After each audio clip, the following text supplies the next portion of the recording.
warahmatullahi wabarakatuh. Waalaikumsalam. Sahabat-sahabat Solihah. Terus kali ini kita pengen ngobrol-ngobrol lagi. Nah, aku nggak sendirian, aku ditemenin sama Mbak Ani.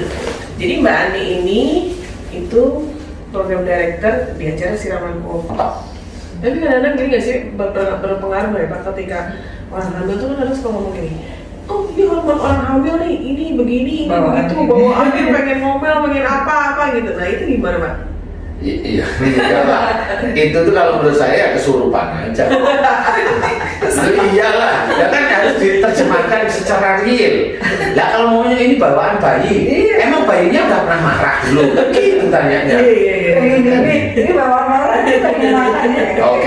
Oke, kalau memang itu mau, saya mau menerangkan secara real. Begini loh ceritanya.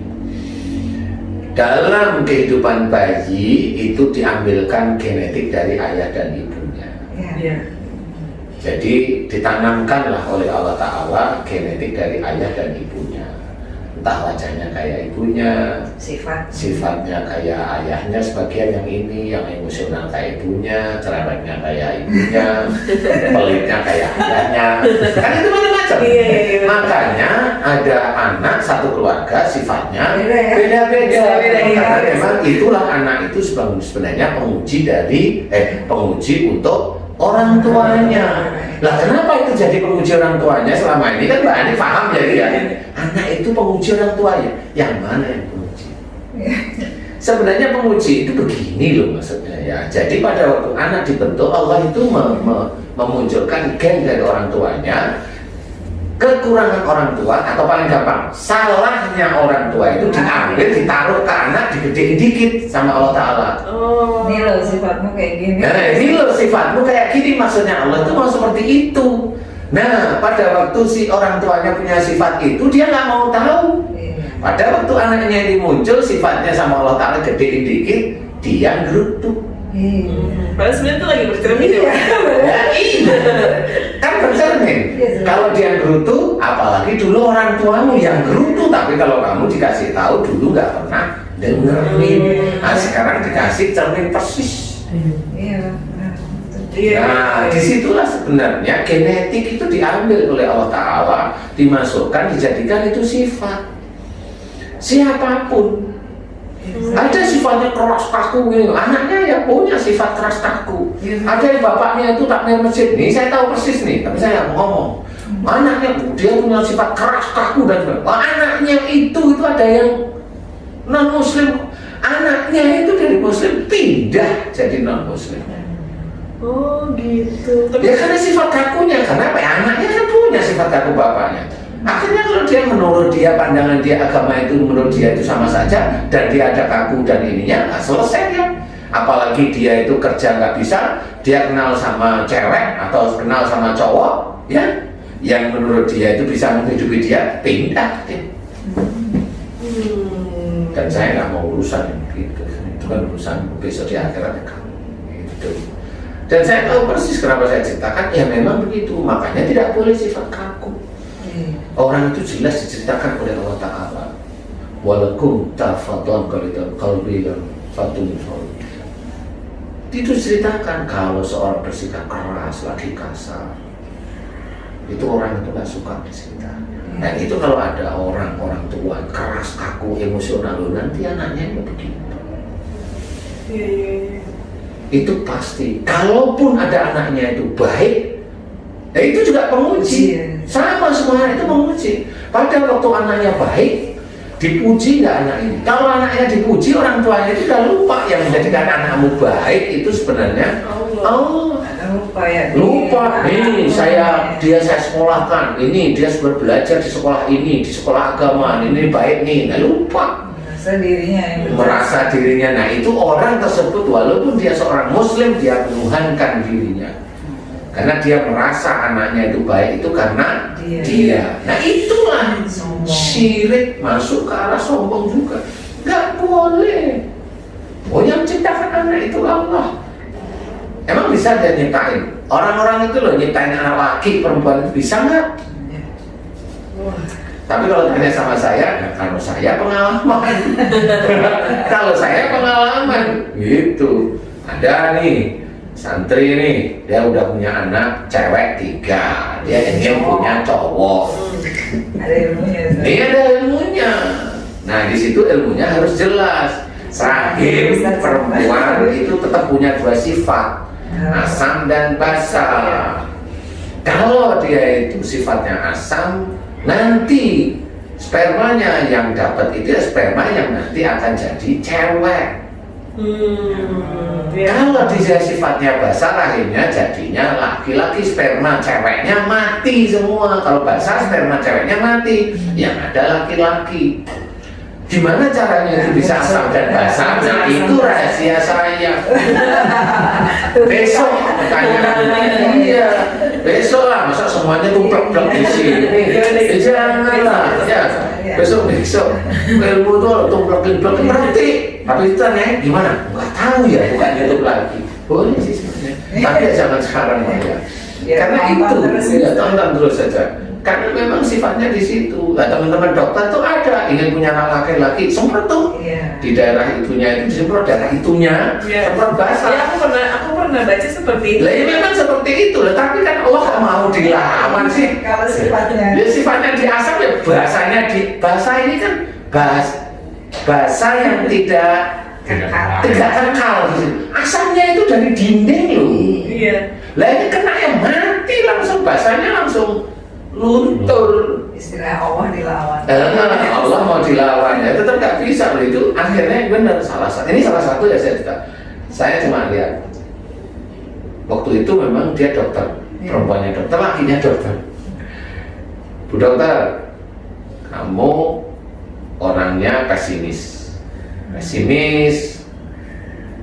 nggak pede. Nah kalau pesimis nggak pede rata-rata pasti cewek. Iya, pesimis nggak pede itu cewek. Nah kalau lihat pandangan Bu Dokter seperti ini, insya Allah saya nggak yakin ya, tapi insya Allah biasanya tensinya rendah. Betul dia ngomong, betul. Iya tensi rendah itu karena kepesimisan, ketidakpedean sebenarnya. Nah itu harus dirubah jadi normal. Gimana? Karena saya itu setiap hari itu minum obat normal tensi gitu. Oh itu ya normal aja. Kalau memang mau jadi normal aja. Gimana caranya ya? Happy. Hanya itu, yakin pada Allah Ta'ala sehari-hari happy. Jangan merasa nggak yakin, nggak itu. Oh iya tensinya pasti turun terus sehari-hari begitu. Nah, disitulah dia mulai belajar. Nah karena dia dokter, dicoba, dites beneran, dites, dia happy setiap hari. Emang normal gitu. Nah, itu normal. Setelah normal ketemulah dengan saya lagi. Ustaz, alhamdulillah saya sudah normal, saya nggak minum obat tensi lagi. Saya apa yang harus saya kerjakan? Nah di titik itu saya baru ngomong, Bu dokter, ini ada Pak dokter. Saya tanya, sehari itu Bu dokter merasa bukan happy dibikin ya, happy yang merasa power itu tenaga itu kayak maksimum itu di jam berapa sih saya nggak tahu. Dia ngomong karena kali dia sudah ngerti ya, jam 9 sampai 11 pagi. Jadi jam 9 pagi sampai 11. Saya cuma bilang di jam 9 sampai 11 itulah lakukan hubungan suami istri. Oh itu gak daftar laki. Nah, karena di titik itu rahimnya baru basah. Kalau basah nanti sperma yang perempuan mati. Nah, waktu sperma laki itu hanya cuma 3 jam. Jadi setelah 3 jam kurang lebihnya ya, kurang lebihnya dia akan mati. Nah, di titik itu jam 9 itu bagus. Dan saya tahu satu matang, dia mengukurnya ini 14 hari, jangan 14 hari. Satu matang itu di titik 14 hari saya nggak bilang itu salah, enggak, tapi hanya gambaran. Enggak, di titik-titik dekat 14 hari itu mana yang badannya hangat, meriang, males-malesan, insya Allah itu satu matang. Lakukan Bu dokter. Beliau lakukan beneran. Di titik itu suaminya kan dokter ya, dokter bilang tempat nggak boleh, ini cuti. Karena di luar kota ya. Habis itu betul, alhamdulillah. Nah ini memang dokter ini mabuk kali ya. Ini bercanda sama saya. Dia itu sampai nggak mau di USG. Oh iya?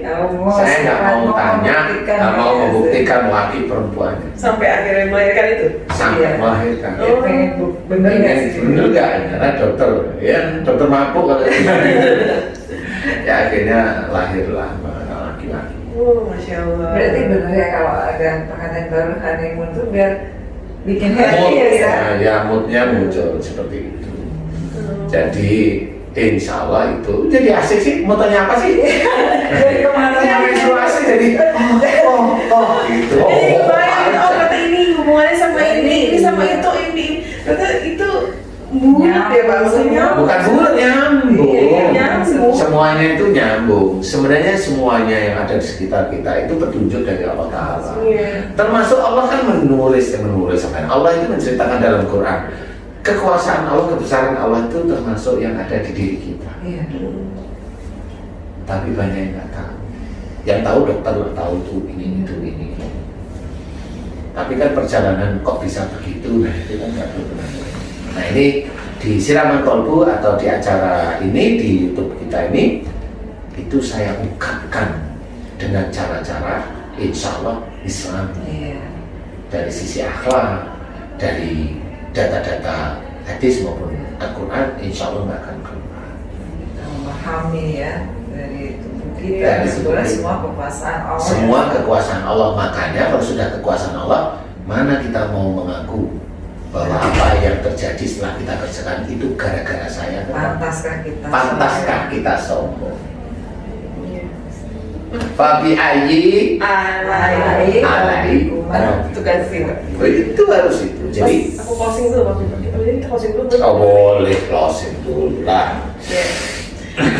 Alhamdulillah banget Pak. Akhirnya ternyata ada misteri di balik semua itu. Kalau selama ini kita nggak tahu, Anda kali ini kita lebih paham ya Mbak. Terima kasih ya Pak Ustadz. Untung saya nggak jadi cara ya. Tapi seru kok. Tapi seru ya. Seru. Bisa yang tahu masalah cewek kok laki gitu ya. Ya nggak tahu. Itu hanya Allah aja ya itu ya. Alhamdulillah, semua teman-teman Solihah tetap di channelnya Pak Ustadz Danu, di Ustadz Danu channel, official channel. Jangan lupa di like, subscribe, di komen, di share ke semuanya. Karena manfaat insya Allah manfaat. Insya Allah sangat-sangat bermanfaat. Tidak akan keluar dari syariat insya Allah. Insya Allah. Terima kasih Pak Ustadz Danu untuk ilmunya hari ini. Terus kapan-kapan kita bakal ngobrol lagi. Mbak Ani, terima kasih. Nemenin aku terus ya. Assalamualaikum warahmatullahi wabarakatuh. Waalaikumsalam.